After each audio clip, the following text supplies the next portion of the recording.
The term ethics refers to the questions of right and wrong. The teachers need to ask themselves if it is right to assess a specific knowledge or investigate. Are there some aspects of teaching and learning situation that should not be assessed? Here are some situations in which assessment may not be called for: requiring students to answer checklists of their personal matters, asking elementary pupils to answer sensitive questions without consent of their parents, testing the mental abilities of pupils using an instrument whose validity and rateability are unknown. Ethical issues in assessment. Test results and assessment results are confidential results. Results should not be communicated to the students in a way that others would not be in possession of the information pertaining to any other member of the class. Deception. There are instances in which necessary to conceal the objective of the assessment from the students in order to ensure fair and impartial results. Temptation to assist certain individuals in class during assessments or testing is ever present. It is best if the teacher does not administer the test himself if he believes that such concern may at a later times be considered.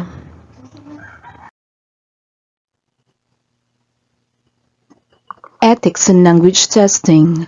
When talking about testing, as when talking about any other matter in life, we need to think ethically to act on that base. In the same frequency, testers should follow ethical practices and have moral responsibility to do so. Language testers are independent moral agents, and they are morally entitled to refuse to participate in procedures which would have violate personal moral belief. So that is the essence of language testing.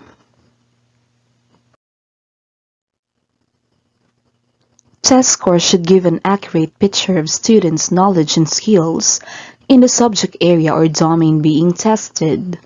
Accurate achievement data are very important for planning curriculum and instruction and for program evaluation. Test scores that overestimate or underestimate students' actual knowledge and skills cannot serve this important purpose. Unethical and inappropriate activities are those aimed only at increasing short-term learning and test scores. Any effort to influence performance on specific items or item types is inappropriate, without instruction in and attention to the broader area which those items represent. Attempting to target specific items undermines the purpose of assessment and calls affected student scores into question.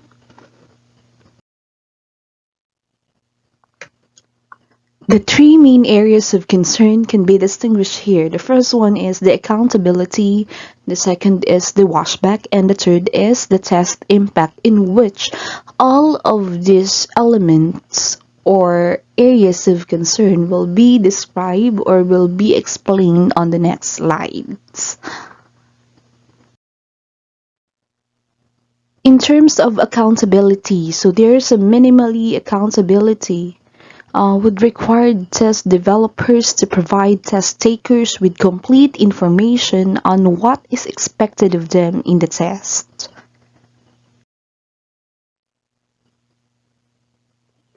For the washback, it is the effect of tests on teaching and learning. Performance assessments had better washback than multiple choice test formats.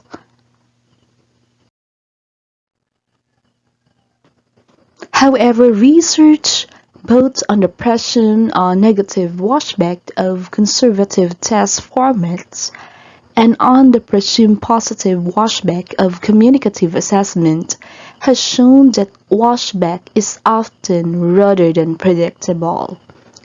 In relation to this, some factors may affect washback, such as conditions in the classroom, the immediate motivation of the learner, and others. Test impact. Tests can also have effects beyond the classroom. Test impact is the wider effect of tests on the community as a whole, including the school. For example, the TOEFL has effects beyond the classroom in terms of educational policy and the allocation of resources to education. Codes of professional ethics for language testers. Professional bodies of language testers should formulate codes of practice which will guide language testers in their work. The emphasis is on good professional practice, that is, language testers should in general take responsibility for the development of quality language tests. Critical language testing. From the perspective of critical language testing, the emphasis in ethical language testing on the individual responsibility of the language tester is misguided because it is presupposed that this would operate within the established institution of testing and so essentially accept the status quo and concede its legitimacy. The next part of the report is the ethical standards for language testing professionals, and the emphasis is on the introduction to the 5 major codes of ethics.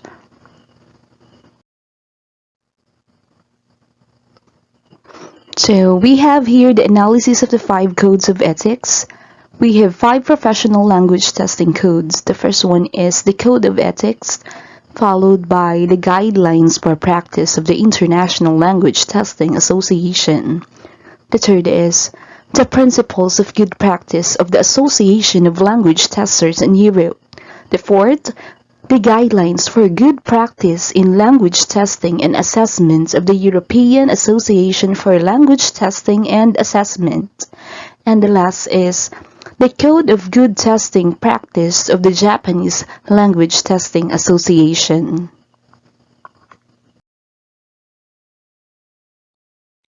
Comparison of the different codes of ethics for testing. So we have here the salient points and the most recent version in current status. So we have 5 code of ethics for language testing. Under ILTA Code of Ethics, it has 9 principles and annotated gloss expressing altruistic aims with sample loopholes. So it was developed or adopted in March 2000. In ILTA Guidelines for Practice, it has 10 duties of test designers and writers, while 6 points about test administration and other concerns. It has 10 rights and 10 responsibilities of test takers that are also included. It was drafted in July 2005 and adopted in June 2007. We also have the ALTA Principles of Good Practice for ALTA examinations. It has a detailed guidelines on how to ensure validity, reliability, positive impact, practicality, and quality of service for all stakeholders. Then we also have the drafted version in 1991 to 1993 and adopted in 1994, then revised in October 2001.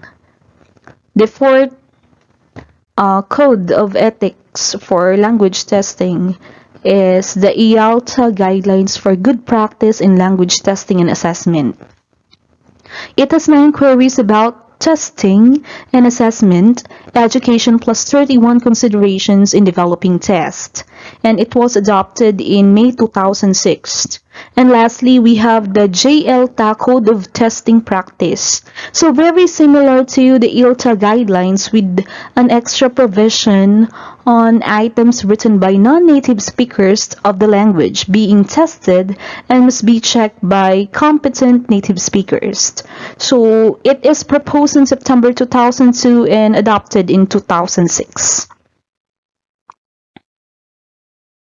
Comparison of some features of different language testing codes.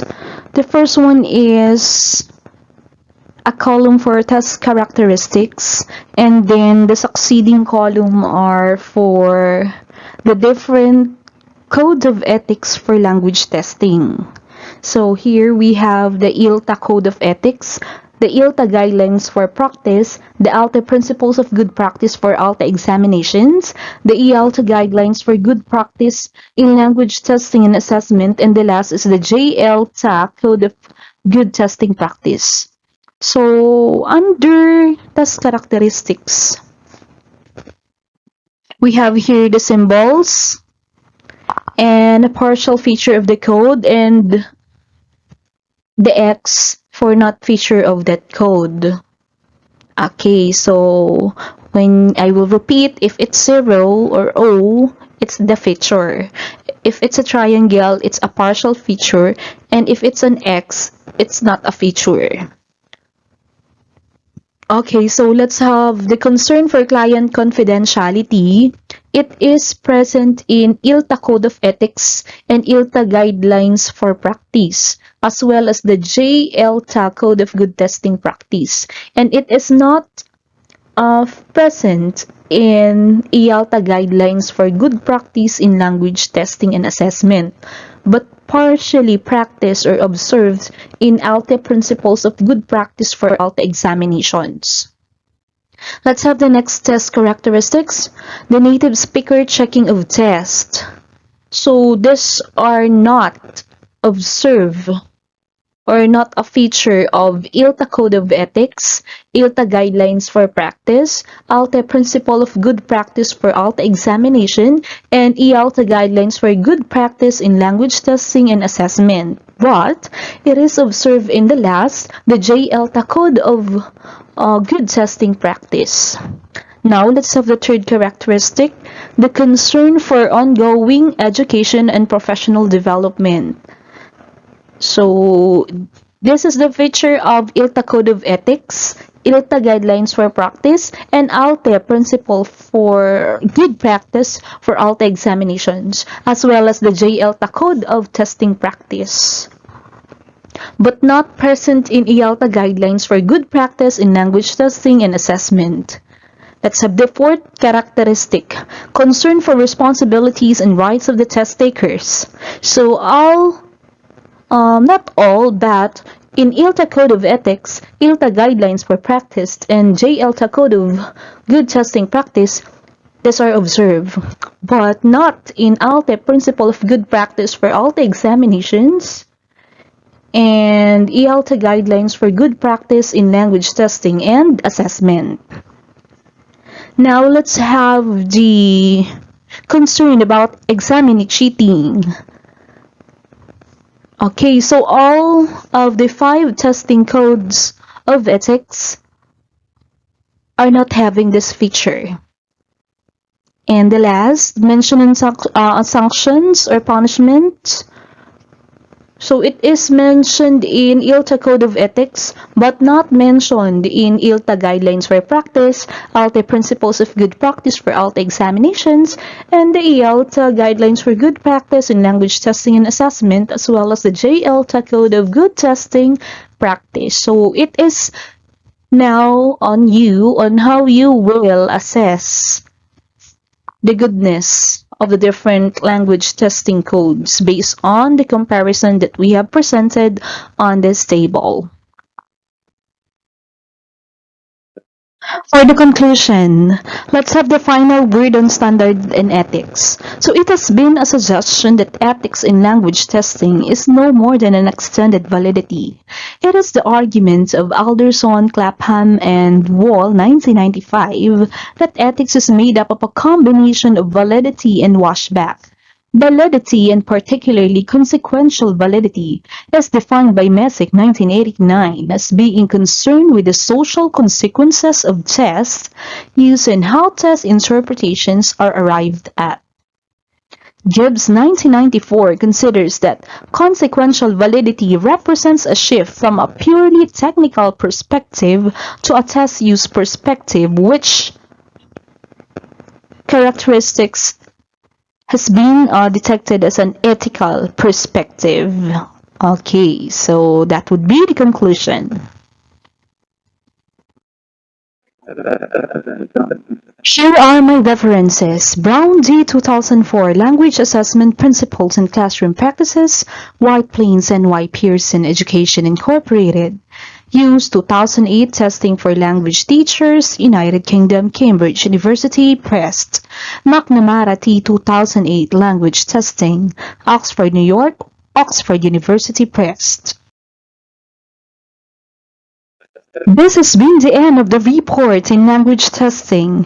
Thank you for listening, and good day to all.